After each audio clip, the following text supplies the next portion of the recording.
What's going on, y'all? Welcome back to the channel. I'm Jay, and this is Jay's Life Out Loud, a channel about nothing, but it's about something where all are welcome. Please hit that like button and subscribe. Hit that notification, it'll let you know of videos to come. I'm sorry, y'all, I'm distracted. From here I can see a dandelion growing off in the garden. Anyway, I'm out here this afternoon. It's 11 something. Let's see, y'all. 11:28 on a Sunday, June 15th, Detroit, Michigan. Yesterday was my mom's birthday. Had to work all yesterday, but yeah, y'all, I'm having some coffee. This is my only day off, so I'm taking it easy. Been laying in the bed, talking to the wife, messing with her, joking with her. Came out here to enjoy a little of this nature.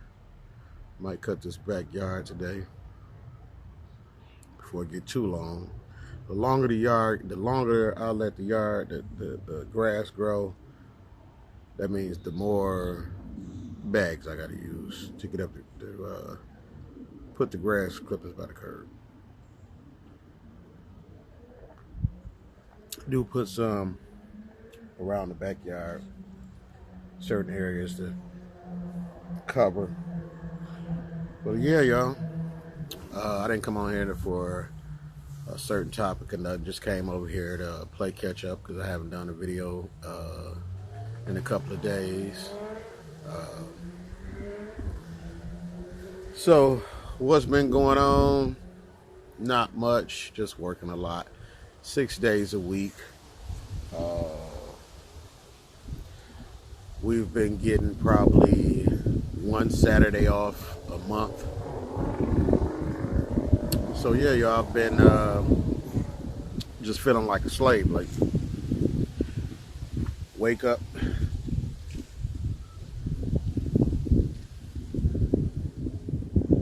squirrels running around. Wake up early,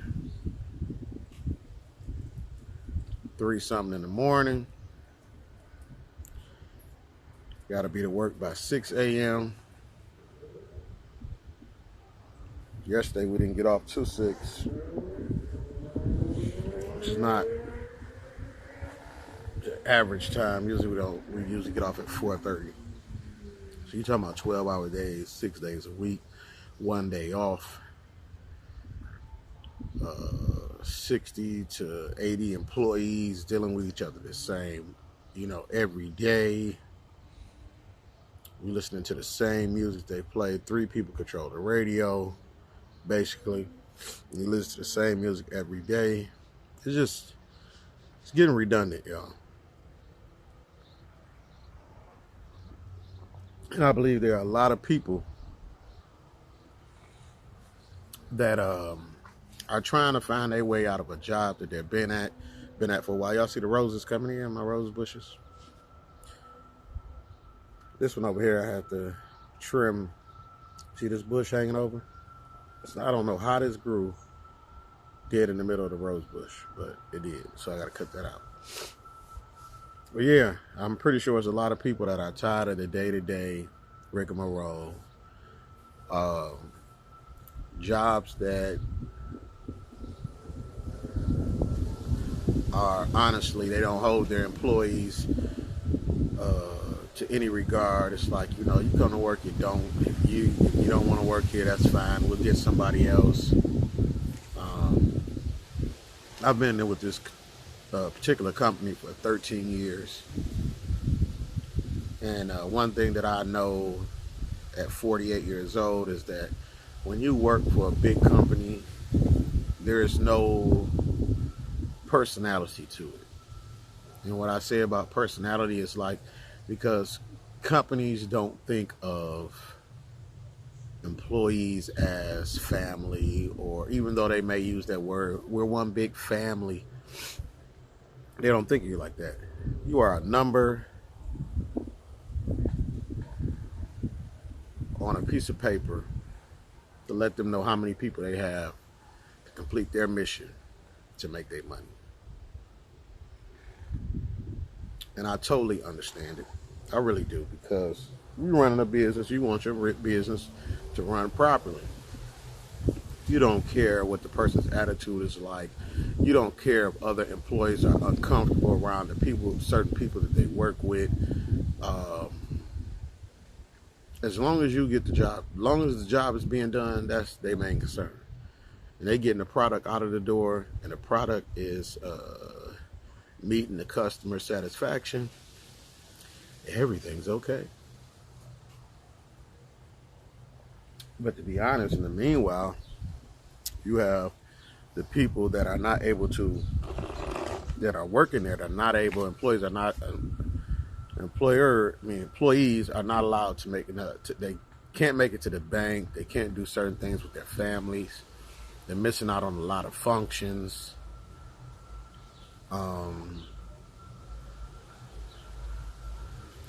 Then what you have there is a breakdown. You have people's bodies breaking down from doing the same job every day, or whatever the case may be. A doctor will tell you anything that you do consistently on a daily basis is going to wear on your body somehow, some way, shape, or form. If you work in an office and you're typing all the time, 9 times out of 10 you're going to get carpal tunnel. If you're sitting in a chair all day, 9 times out of 10 you're probably going to end up with back problems. If you're standing up all day, 9 times out of 10 you're going to end up with feet problems and back problems. If you're using your hands a lot, you're definitely going to end up with some type of problem. You're using a lot of shoulder movement, those type of things. But those things are not taken into consideration a lot of times when you're at a lot of these jobs. And I know it's my choice whether to be there or not after 13 years. But I was working yesterday, and we were down for 4 hours. So if you're down at my particular job, that means you're going to be working some overtime. So that's why we didn't get off to 6. And I began to think about the 13 years that I've put in for this company. And that, do I feel appreciated? No. And the thing of it is that when you have a company, it's a company. A company does not have feelings like that. It's like, they're happy that, they have a person that's been there and been dedicated to the job, regardless if I feel like I'm dedicated or not. I've been there for 13 years, so that shows some type of dedication.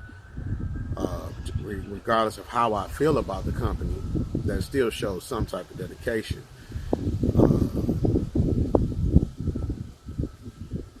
Does that deserve an applause? Some would say, yeah, because I'm giving my life, my time. But in a way, I say no, because it's always a choice. It's a choice for me to roll out of bed at 3:30 in the morning and get ready to do a 45-minute ride to be to work by 6 o'clock or even earlier, so I can get my mind together before I walk in the job. And everything in life is a choice.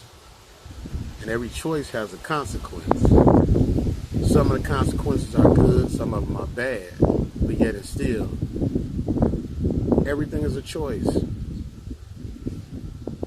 Sometimes I watch the news and I see somebody that got into an argument, killed somebody. Or you see somebody that robbed a bank. And a lot of times you don't know the situations behind it. Some of the situations you're like, oh wow, really, that's what you killed the person over. And it's all about decision making, and doing what's best for you. And if you have a family, doing what's best for you and your family. And a lot of times that in itself can be a double-edged sword. That in itself can sometimes get hard to make decisions, because you want to be happy and still you want to keep your family happy, or your spouse happy, your significant other happy. And that can be hard sometimes. Seeing what you want versus what's good for everybody. Man, these squirrels is back here clowning, chasing each other. And that, that's part of life. But sometimes you can sit so long and think so long about life and what's going on with you and your work and how you don't like this, but what do you do besides this? And if you're making good money and you go somewhere else, you don't want to go to making pennies. It's no different than working a lot of overtime at a job and you don't like the hours, but when that check comes on that Friday, you love it. You forgot all about the hours that you put in the week before. Then you'll have a situation where your job is not giving you enough hours and you can't survive off, let's say, 36 hours. So you have to go get another job to add to that. And why I say the difference is because no matter what, most of us as humans will never be satisfied. Too much is too much and too little is too little. And most times the jobs are not in between.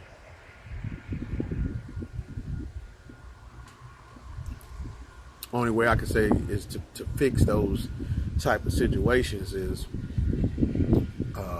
stop living above your means. Stop purchasing cars that you can't afford. Stop living in places where you don't have to live on the outskirts and pay, let's say, $1,500 for rent when you know there's an apartment that's either better than that or equivalent in a decent neighborhood for, let's say, $1,950. But we all make choices once again. Also, while I was thinking, I heard a video, and the video was from J. Cole, and he was doing an interview, and he was telling the interviewer that, when he dreams big. He dreams, he dreams to the stars, and everything is out there, the biggest dreams that you can have. And the video cut for a second, and it came back, and he says, and I don't dare share my dreams. He said, I wouldn't even give my mother the opportunity to shoot a hole in my dreams. And in my situation, I get excited when I get to talking about my dreams and what I want for my future. And it eats me alive on the inside that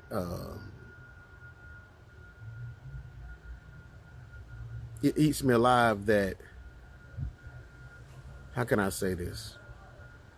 It eats me because I'm constantly thinking about it. Like, yeah, I want to, move to blah, blah, blah. And I want to do this. And I want to go into this business. And I also want to venture over here. And I would love to do this, and that. And when I listened to him in that interview,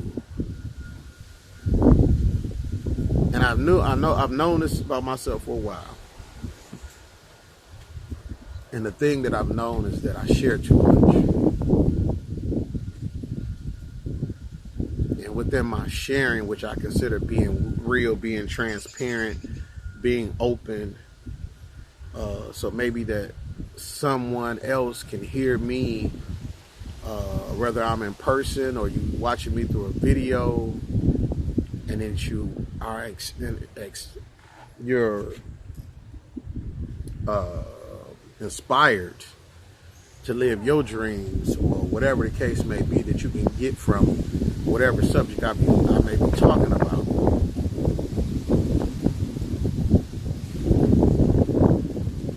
And I'm also learning too that within that, me wanting to share,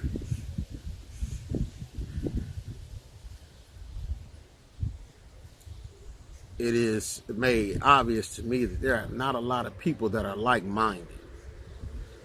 So you take, for instance, that if you in your heart, you really want to be a van dweller, and you want to buy a van, put all your stuff in it, make it, make your bed, make it your home, and you want to travel the world, go around the United States and state to state and sleep in your car and really be out there, and you're telling somebody that is not like-minded or wouldn't even consider anything like that, to them, you might as well be speaking another language. To them, this is hobby wash. It's like, why would you do that? What would you want to do that for? Who wants to live out of their car? I need to have cable, and I need to have this, and I need to have my room, and I need to be able to.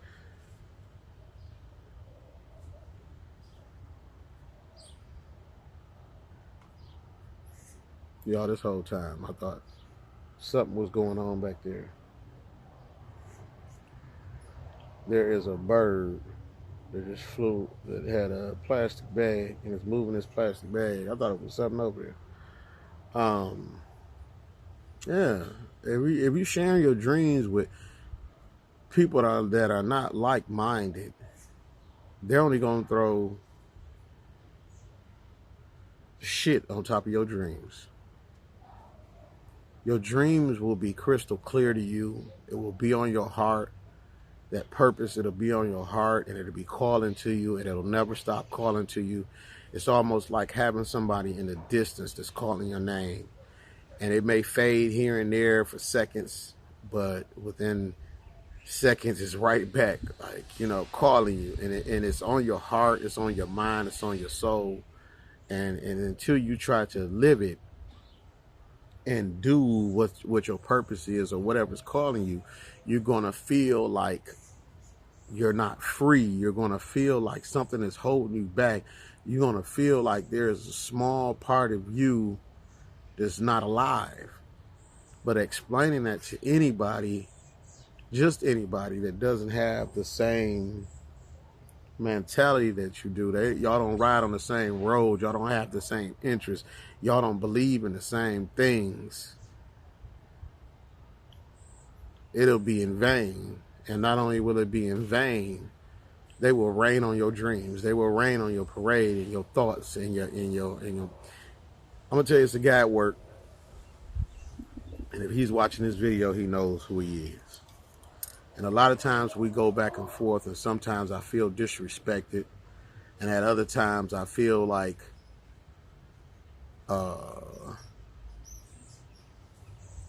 it's a reason why me and him debate so much, and we go back and forth. And he drives a high-low so he can move around. Usually I'm at my job, he'll pull up, say, make a statement or whatever. And I don't know if he gets enjoyment out of it or if he truly is interested, because we do have deep conversations. And we go back and forth. But anytime I talk about my dreams or what I want to do, he'll shit on it. He'll make the opposite. And it's kind of like a game me and him play, going back and forth, but at the same time, his mind state and my mind state are a lot different in some ways and a lot the same in some ways. And plus, with me, I like a good debate anyway. But when you know that a person is either small-minded, or that certain things don't even cross their mind, it's a waste of time to talk to them about your dreams. You can't take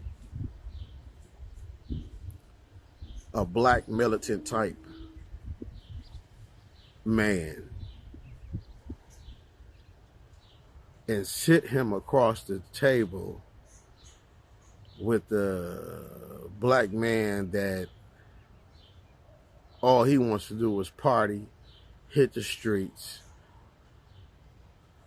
and everything is, whatever's black, I don't care about that. That's on them. That ain't me, blah, blah, blah. They're going to clash. They're going to butt heads. They're not going to agree. And if you add a third dimension to that table, and you add a uppity black man that believes if you stand in herbal in the hood that you ain't shit, and if you live here that you ain't shit, you need to step up your game, you're not doing good enough in life, and they're all going to collide.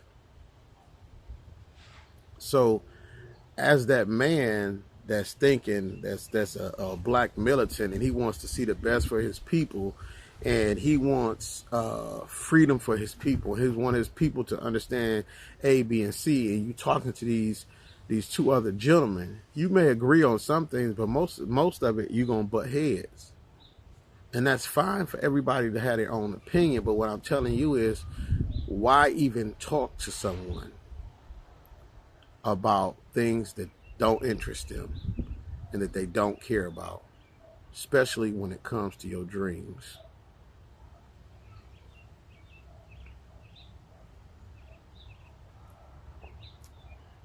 So I'm at work, and all these things are going through my head.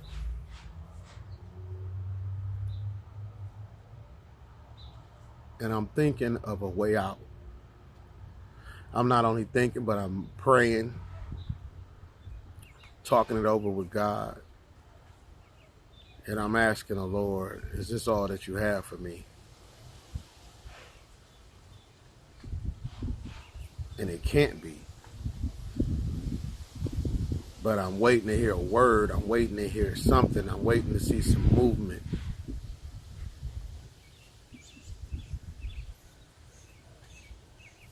Because like I say right now,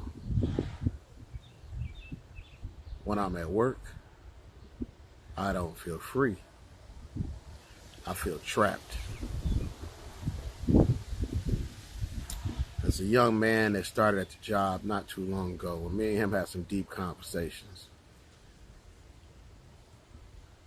So if I break down how our job goes, we work one station for 2 hours. So whoever's around you, you're gonna work for them with next to them people for 2 hours. We get a couple of 15-minute breaks, and then by the end of the day, go to 10-minute breaks. You get a 30-minute lunch. So you'll work that station for 2 hours. You go to a first break for 15 minutes. You go to your next station, you'll work that for 2 hours. So I say that to say this. When me and this young man have our talks, every time that he leaves the station to go to break, he daps me up and says, "Thank you for the talk." And then within the conversation, a lot of times he'll say things that I feel without me even saying them. And the trap thing was one of them. We was talking. He said, "Yeah, you feel trapped," without me saying it. And the struggle of our people, the things that we go through as black men, dealing with men. When you're at work, you deal with guys deal with a lot of guys you talk to, whatever. And we also was talking about men standing 10 toes down and being real. You know what I'm saying? If you can depend on me, I should be able to depend on you. If I'm sending a certain energy your way, that energy should be reciprocated. And if you can't do it, if you can't stand on all 10 toes and be a man, if you'll throw me up under the bus in front of a supervisor, if you'll go back behind my back and do something conniving that makes me look bad in front of a supervisor, then I go to that supervisor and ask him, like, what's the problem? And I find out, oh, your man said that blah, blah, blah. If you are 50 years old chasing after 24, 23-year-old little girls that's coming in a job, and me and him began to talk about this, and before I could finish the sentence, he was like on this and this and that. Those are the people that you can share your dreams with. There's another guy at the job, and I was telling them about what I would like to do, because I get excited about my dreams. I get excited about my passions. And you know what he told me? Bro, just do it. Life is too short. Those are the people that you can talk to about your dreams. And if you ain't getting them type of vibes, if you're not getting that type of energy from that person, don't even share it. You can test the waters, but when you see what type of person they are, don't even share it. Because those that are viewers of this channel and that have watched, you've heard me several times talk about moving to Africa and wanting to be on the continent. And I'm sure with some of the viewers that doesn't, you know, to you it may not sound appealing or even a thought. And then with others, it's just right in line. And that's cool. But for those that don't agree, don't be a dream killer to other people's dreams just because you don't agree. You can listen without shitting on somebody else's parade. I've talked to people about Africa, just in general conversation, us getting on, you know, what they think, or what they believe. Or I've asked people like, you know, I hear you've been to every place in the world. You ever thought about, oh, why would I want to go there? Like, why wouldn't you? You know that's where you're from. That's where your people's from. Ain't nothing there. Ain't nothing there. And I can't blame them, because most times, if not 99.9% of the time, everything that we've been shown growing up has been negative about Africa. It is dirty. There's kids walking around with the pot bellies with flies all on them. They don't know there's major cities in Africa. They don't know that Africa has 54 different countries. They don't know that Africa has some of the most beautiful beaches in the world.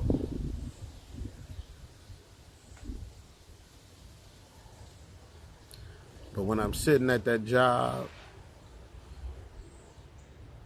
honestly, now that I'm thinking about it, that's about the only time that I don't feel free. I feel free in my backyard. I feel comfortable. I feel free in my home. If I'm driving around, I think I feel, if I'm driving around in the city of Detroit, I'm about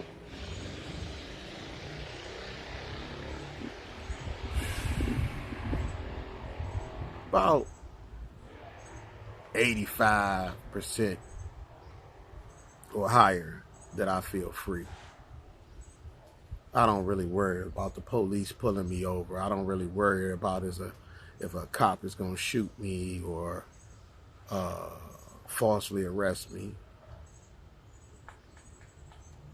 But I don't feel free. It's not like I worry about it when I leave here, but it's, you know, in the back of my mind, it's a staple. It's almost like if you look in the back of a room and it's a piece of paper stapled to the wall, it's like that, but it's way back there. Now, if I go in the suburbs, or once I cross the Detroit line, leaving out of Detroit, headed to work, that wall becomes closer and closer, because I know that my encounters outside here, and I'm not saying it can't happen in Detroit, because I'm pretty sure it's going to happen to people in Detroit, but when I go into the suburbs, I feel a lot closer to different things that can happen. So that's why I make sure my insurance is up to date. I make sure I have all my paperwork or anything that I need as far as license and all that. And I know that can't stop a lot of things, but it makes me feel safer knowing, like, hey, I got all my P's and Q's done, so ain't no write me no ticket. You can write me a ticket if I'm speeding or something, but as far as insurance and all that, we're not even going to go there. But at work, most of the times I feel like I'm stuck in the matrix. There's a glitch in the system. Can you imagine, and I make good money at my job, I believe. I could be making more. With the times the way they are, I believe that it's time for an increase. But I go to work. I do the same rotations every day. They play the same music every day. You can almost count on what songs they're gonna play.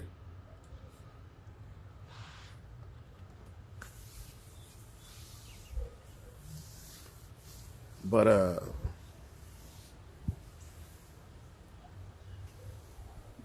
yeah, that video hit me about letting people know your dreams.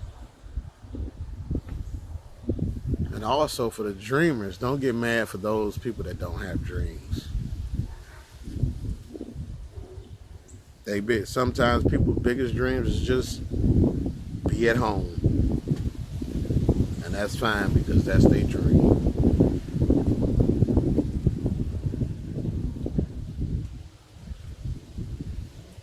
But I just been wanting to feel completely free. And I know a lot of people that used to work for this company that I work for. And I've never heard, except one person, tell me that they still wish they wouldn't have quit. Everybody else that I talk to says it was the best decision that they ever made, and they feel free. They don't feel trapped, and that they don't feel disrespected. Even a lot of the new people that are coming to my job now, because there's been an employee shortage,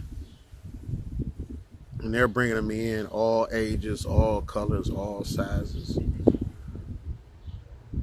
It's funny because I remember growing up, if you were going for an interview, but I was going for an interview, my mother would be like, you need a pair of tan khakis or black khakis, a white shirt, or, and maybe some Rockports, some comfortable casual shoes, button-up shirt tucked in, belt on, clean shaven, and you go for your interview. As I got older, I heard, learn what you can about the company, so when you go in, it shows that you did your homework. Man, now these kids come in for orientation. They come in with flip-flops, no socks, Crocs, no socks, hoodies on, shorts, tank tops. It's a different time. It's a different time, y'all. But I can't wait to that day that I feel free. And I pray to God it's not my dying day that I get the chance to feel completely free. Especially if I don't get to put my bare feet on African soil before I die. I love y'all. Y'all have a blessed Sunday. And stay safe out there.